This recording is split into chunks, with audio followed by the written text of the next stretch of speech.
wabarakatuh. Kembali lagi bersama saya Putri Nirwana. Jadi hari ini kita akan menjelaskan tentang mata kuliah keterampilan membaca yang berjudul meningkatkan sikap kritis dalam membaca. Tanpa berlama-lama lagi, langsung saja kita ke materinya. Baik, yang pertama ada pengertian membaca kritis. Pengertian membaca kritis terbagi menjadi dua, yaitu yang pertama ada membaca kritis secara umum. Membaca kritis merupakan kemampuan mengolah bacaan untuk menemukan makna yang terdapat di dalam bacaan, baik makna tersurat maupun tersirat, yang bertujuan untuk mengungkapkan pendapat, mengomentari, dan memberikan kritik atau masukan. Berikutnya ada membaca kritis menurut para ahli. Yang pertama ada menurut Albert. Sebagaimana dikutip oleh Tarigan 1982, membaca kritis adalah sejenis kegiatan membaca yang dilakukan secara bijaksana, penuh tenggang hati, mendalam, evaluatif, serta analitis, dan bukan hanya mencari kesalahan belaka. Yang kedua ada menurut Bourne 1996.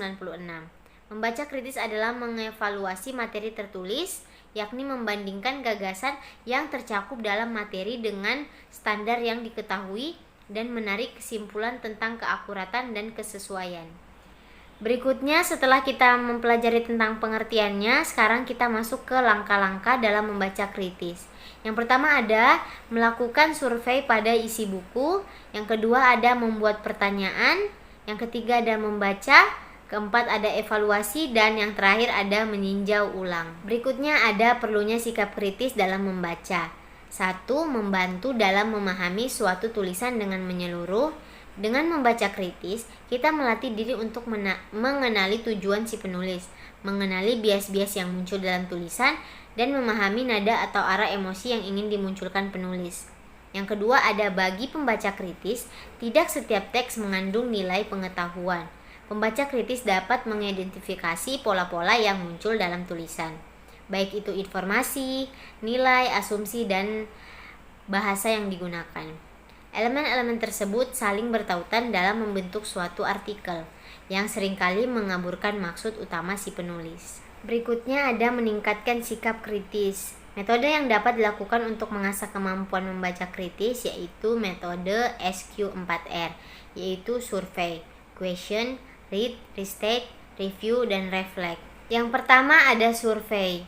Tahap pertama adalah melakukan scanning terhadap bahan bacaan yang akan dibaca.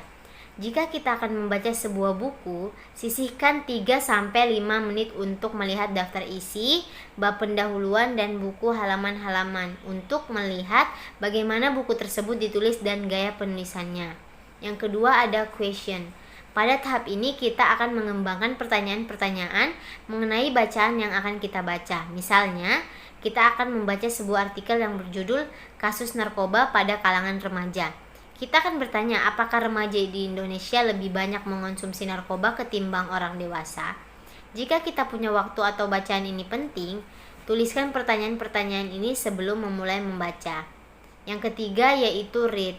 Tahap ketiga adalah read atau membaca dengan seksama untuk menemukan jawaban-jawaban dari pertanyaan-pertanyaan yang telah kita kemukakan sebelumnya. Kita juga mungkin menemukan ide-ide lain dari bahan bacaan selama kita membaca. Yang keempat ada restate. Restate atau mengemukakan kembali mengenai apa bacaan yang telah kita baca. Jika kita tidak mampu mengemukakan kembali apa yang telah kita baca tanpa melihat ke bahan bacaan, artinya kita harus membaca ulang. Restate ini membantu kita untuk memahami dan mengingat apa yang kita baca. Yang kelima ada review. Tahap selanjutnya adalah review atau meninjau kembali seluruh ide-ide kunci yang dijabarkan di dalam bahan bacaan.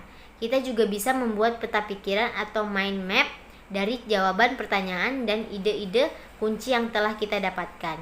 Yang keenam ada reflect. Tahap terakhir yaitu reflect atau merefleksikan apa yang kita baca.